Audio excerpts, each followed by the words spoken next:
Hello everyone, welcome back to CMME Easy, and I hope you all are doing very well. Before we begin, let me remind my dear students that the contents of this channel are only to supplement your knowledge, not to replace the regular online and offline classes in your institution. So please attend your classes and do not miss them.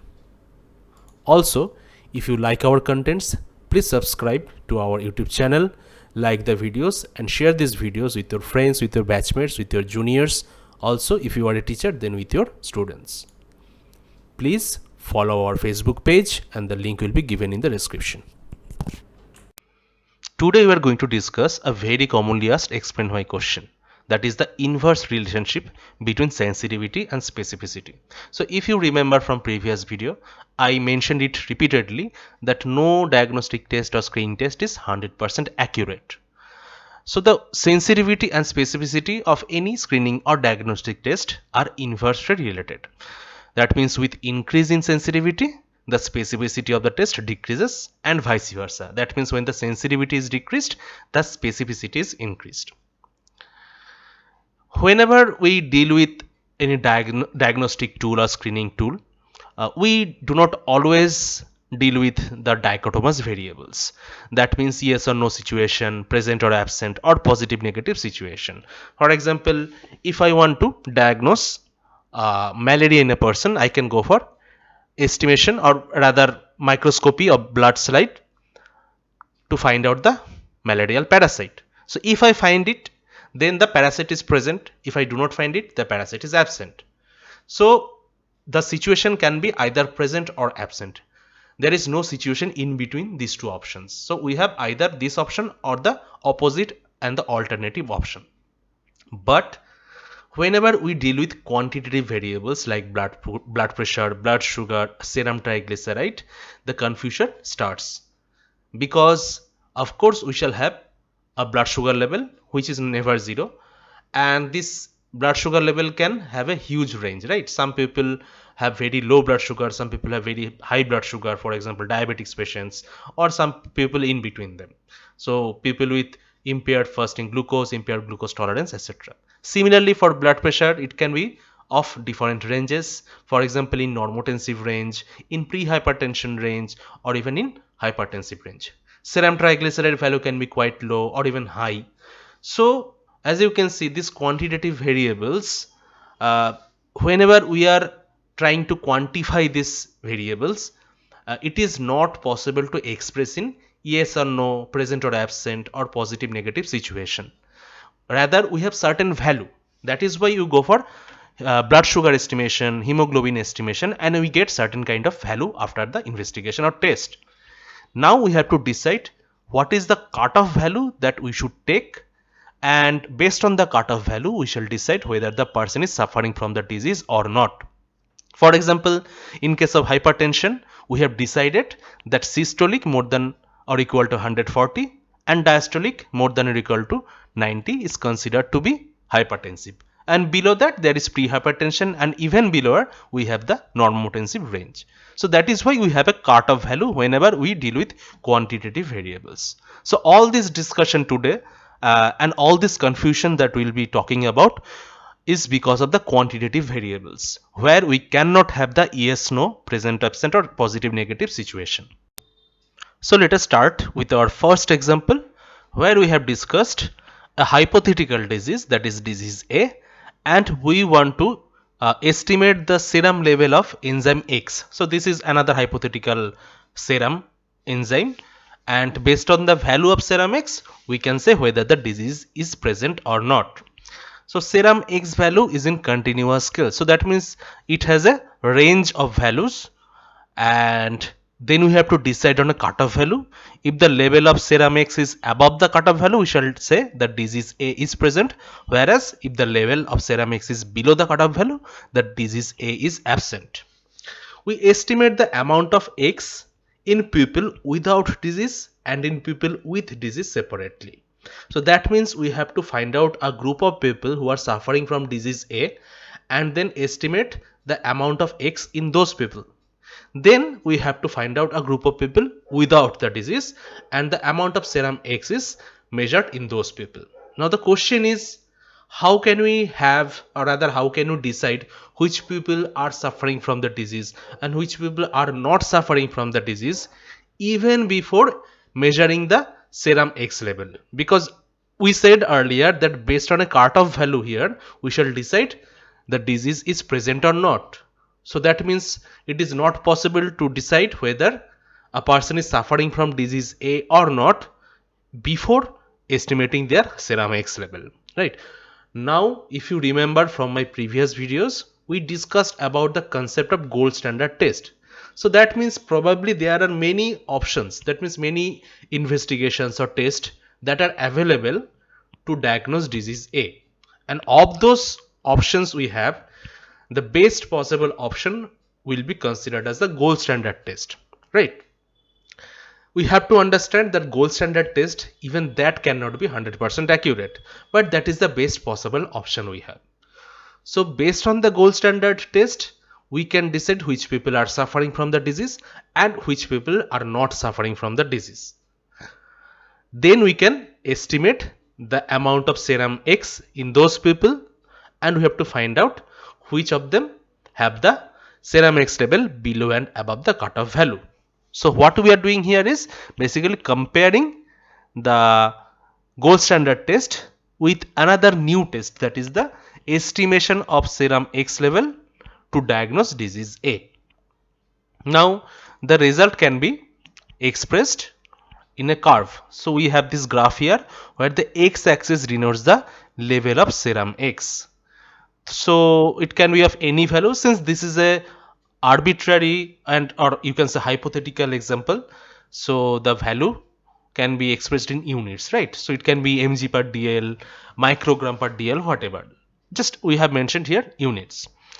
So the range here is 0 to 150. We have marked 25, 50, 75 like this up to 150.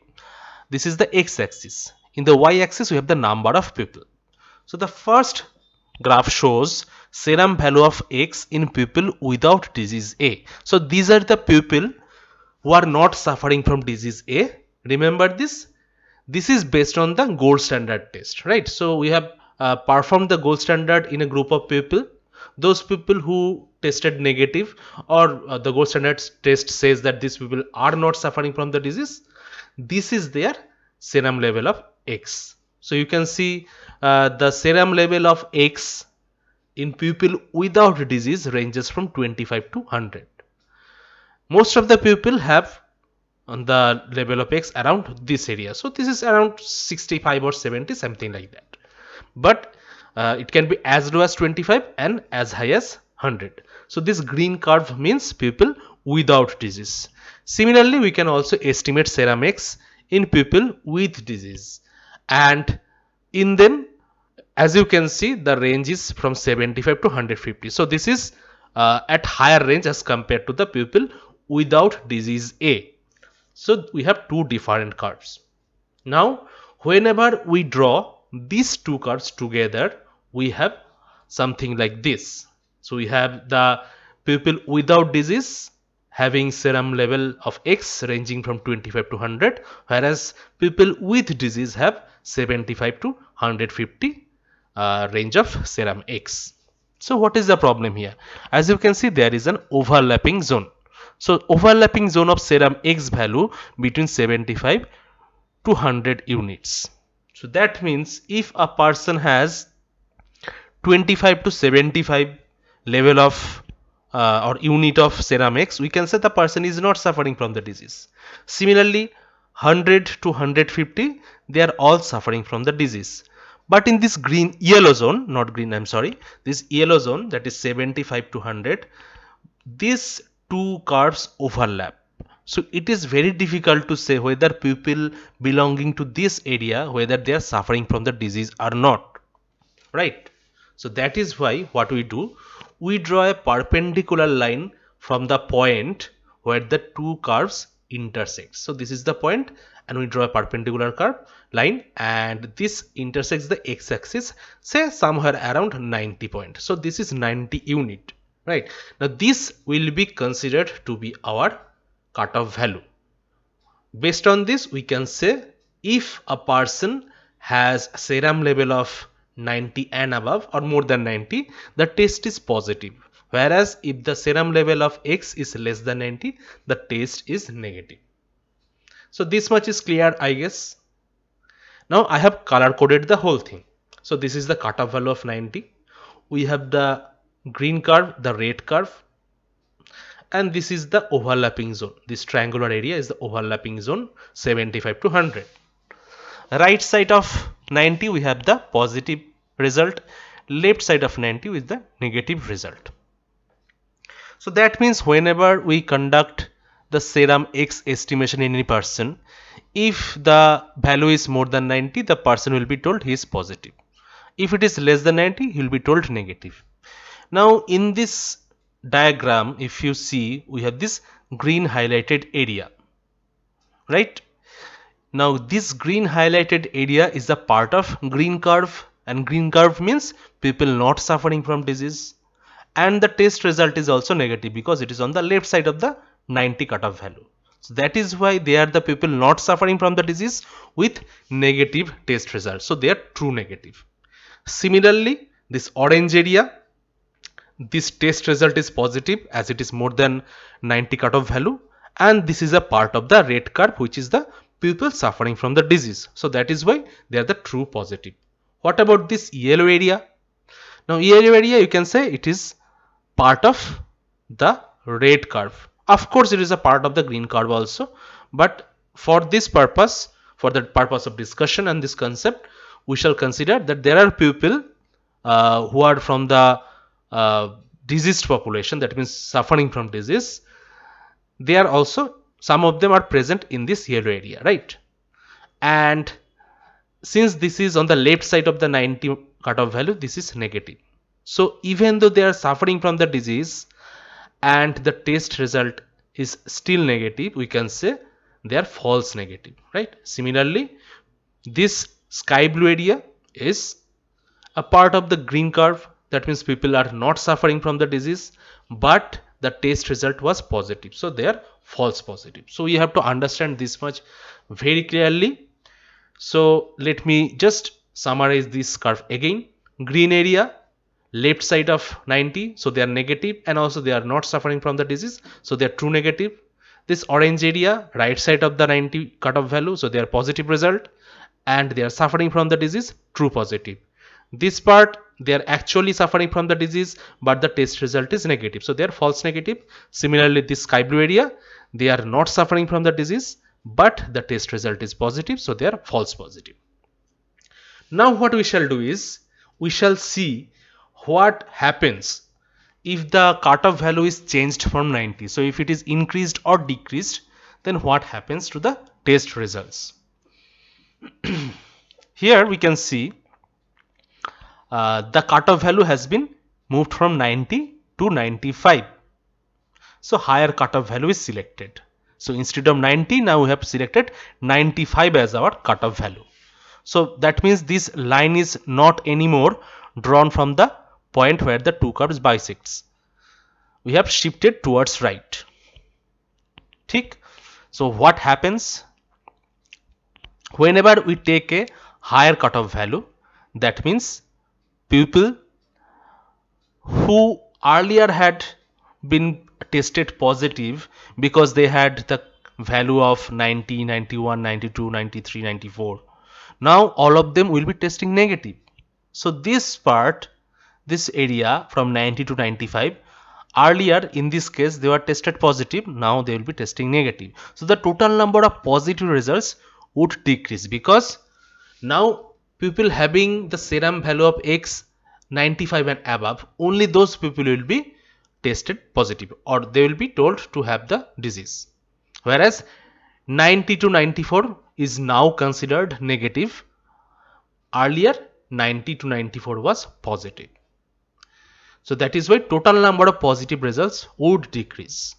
Many people with disease will have negative result. So as I said, you can see this part, this yellow part. Compared to the 90 cutoff value, in case of 95, this yellow area is larger.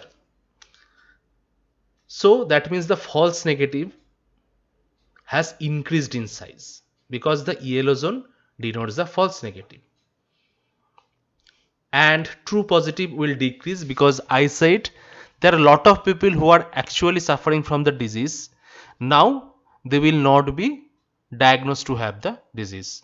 So the true positive number will decrease. And we know from the formula, when the true positive decreases and the false negative increases, the sensitivity decreases. Because sensitivity is basically true positive divided by true positive plus false negative. So true positive decrease means numerator decreases, false negative increase means the denominator increases. So the numerator decreasing and denominator increasing will give the total value low. So that is why the sensitivity will decrease when the cutoff value is shifted from 90 to 95. On the other hand, you can see the sky blue area, which is the false positive, now that is shorter, that is smaller as compared to the sky blue area in 90 cutoff value, and they denote the false positive. So the false positive has decreased. What is the formula of specificity? True negative divided by true negative plus false positive. So if the false positive decreases, that means the numerator probably remains same, but the denominator decreases. So the whole value is increased. That means we get a bigger value. So that is why specificity is increased. Right? So you have to understand how this true positive, false positive, true negative and false negative changes based on the cutoff value. And if this value changes, of course the formula value will also change, and that will give us a different result. So that is why whenever the cutoff value is increased from 90 to 95, again let me tell you, people who had the value of 90, 91, 92, 93, 94 and earlier they were considered to be positive, now they will be considered negative. So the positive result, total number of positive will be decreased. So true positive will decrease. Similarly, false negative will increase. As you can see, the orange area has become larger. The sky blue area, that is a false positive, has become smaller. So that is why sensitivity increased and specificity is decreased. Now let us see what happens if we take a lower cutoff value, that is 80 instead of 90. So that means the cutoff value is shifted towards left. Whenever this line is shifted towards left, the true negative part becomes smaller. So earlier this was around here, now this is here. So true negative part becomes smaller. False positive increases and false negative decreases. So the sky blue area or sky blue zone has become larger as compared to the 90 cutoff value, and the yellow area, which denotes the false negative, that has become smaller. So total number of positive result would increase because earlier we had 90 and above as positive. Now we have 90 and above as well as from 81 to 90. So this part has been added, and anything towards the right of this line will be considered positive. So that is why the positive results would increase. As we can see from the curve, true negative decreases, so this part decreases. False positive increases, so false positive increases. And from the formula we can say specificity is decreased because specificity is given by true negative, which is in the numerator, and it decreases, and also false positive is in the denominator, which increases. So that is why the specificity is decreased. Whereas sensitivity is given by true positive divided by true positive plus false negative. When the false negative value decreases, that means the denominator becomes smaller. If the denominator becomes smaller, the whole value will become larger. So that is why sensitivity is increased. So we can summarize this previous two slides in a single table. So as compared to the cutoff value of 90, what happens if we change the cutoff value? Whenever we increase the cutoff value to 95 unit, the sensitivity is decreased and the specificity is increased. Whereas if we decrease the cutoff value to 80, the sensitivity is increased, whereas the specificity is decreased. So as you can see, whenever the sensitivity of a test is altered, the specificity also alters but in the opposite direction. So cutoff value when increased, it actually decreases the sensitivity but increases the specificity, and cutoff value if it is decreased, it increases the sensitivity but decreases the specificity. So we can say the change is always in the opposite direction. So sensitivity and specificity are inversely related. So this is example 1. We are moving to example 2, where we have evaluated ALT or SGPT as a screening test for chronic parenchymal liver disease. And 500 patients were investigated. Their serum ALT or SGPT level was estimated. Also, liver biopsy was done. Now, liver biopsy is considered to be the gold standard to detect the parenchymal disease. People having the changes in the liver parenchyma will be considered to be positive for the disease, whereas people without any change in biopsy will be considered as negative for the disease, right? Then we shall compare them with the values of serum ALT after testing them.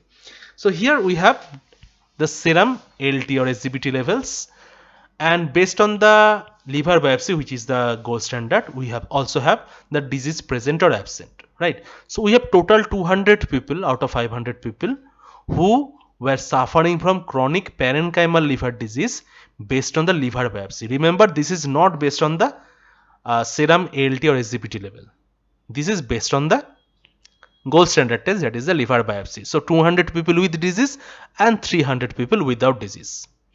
Now at different level of serum ALT and SGPT, we also have number of subjects who are either having the disease or not having the disease. So as you can see, when the ALT or SGPT level is 20 or less, all of them do not have the disease because absent is 120 and present is 0. Level 21 to 40, there were 20 people who had the liver disease as per the biopsy, and 150 people did not have liver disease. In 41 to 60 level, we had 55 people. Of them, 15 did not have any disease and 40 did have the disease. So at different range of serum ALT or SGPT, we have different number of people who are either suffering or not suffering from chronic parenchymal disease based on liver biopsy. Next, what we can do is we can try to assess sensitivity and specificity of ALT or SGPT estimation at different cutoff value. First, we have taken the cutoff value of 20 units per liter, right? So what happens at 20 units per liter? We can see if it is less than 20, 0 of them are suffering from the disease from this table, right? So we have 120 people at 20 or less than 20 level, and all of them do not suffer from the disease. So that is why 0, 120. The rest of the people have serum level of ALT or SGPT above 20. So if we add them together, that will be 200. And if we add this part together, that will be around 180. So these are the values mentioned here. So 200, 180. So now we have, this is my true positive because they are suffering from the disease as per the liver biopsy or gold standard test result, and also they have the higher value of SGPT. So cutoff value 20 has been considered, so they have more than the cutoff value. So this is true positive, this is true negative, this will be false negative, and this will be false positive. So since we have these values, we can also calculate the sensitivity and specificity. So when we calculate the sensitivity, it is 100%, specificity is 40%. So at the cutoff value of 20 units, that means if we consider ALT level of 20 as the cutoff value, and above which we want to tell that the person is suffering from the parenchymal disease, we shall have 100% sensitivity. Whereas the specificity is quite low, as you can see, it is only 40%. Now we take the cutoff value of 100. So again, at 100 we have, at over 100 we have, that means above the cutoff value, we have 60 people suffering from the disease, and there is no people who is not suffering from the disease. So that means if it is more than 100, all of them are suffering from the disease.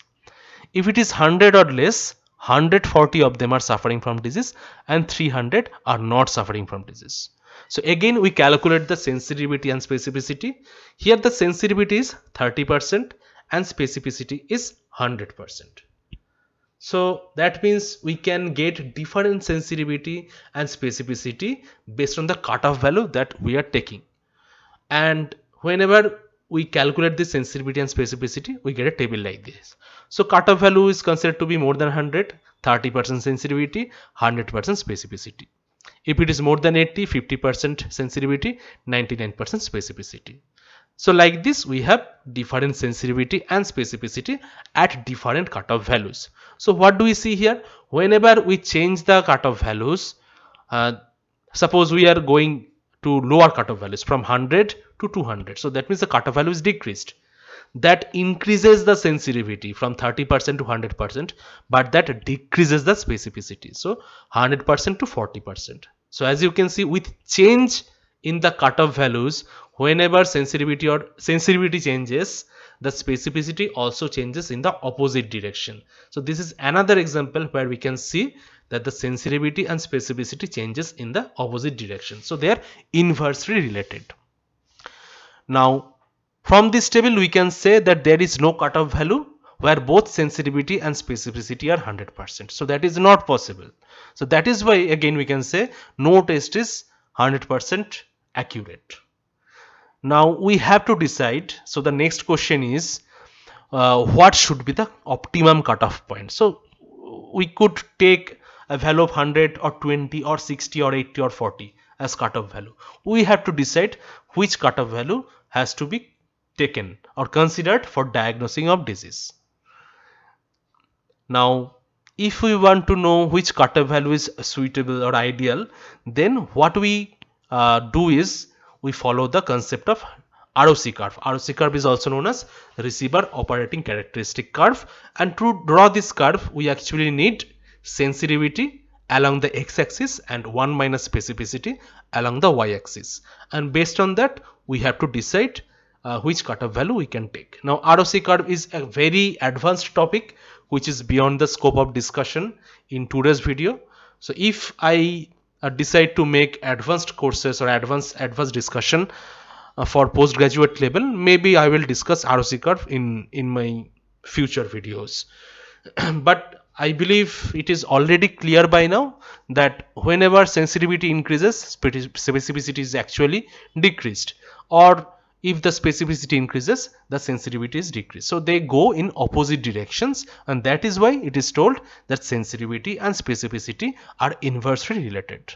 So with this we conclude today's topic. So if you like the video, please subscribe to our channel and share this video with your batchmates, juniors and friends. We also have our Facebook page. The link is given in the description, and we shall see you in our next video. Take care.